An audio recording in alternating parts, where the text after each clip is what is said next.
In today's video, I'm going to teach you how to create a custom property in HubSpot. Whether you're managing your contacts, companies, deals, or tickets, having the right properties in place can make a world of difference in how you handle your data. So let's dive into the process step by step and ensure that you can customize your HubSpot experience efficiently. First, we'll need to log into your HubSpot account. Once you're in, head on over to the upper right corner of the screen and click on the settings icon. This is your gateway to managing and organizing everything within HubSpot. From there, look for the Properties section in the left sidebar.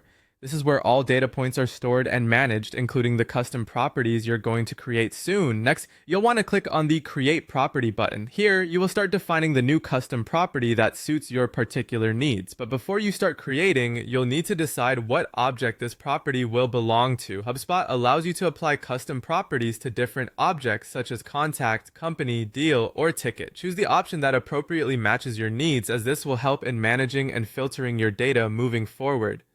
Now let's get into the specifics of defining your custom property. This step is critical because it lays the foundation for how the data will be captured and used. Start by giving your property a clear and concise label. This is how you'll find and identify it later, so make sure it accurately reflects the information you're intending to capture. Next, provide a short description. This brief text can serve as a helpful reminder of what the property is used for or how it should be used by anyone else on your team. Then it's time to set the field type. HubSpot provides several options here.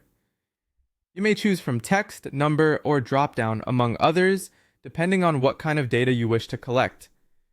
For instance, a text field might be used for free-form responses, whereas a dropdown would be suitable for predefined choices.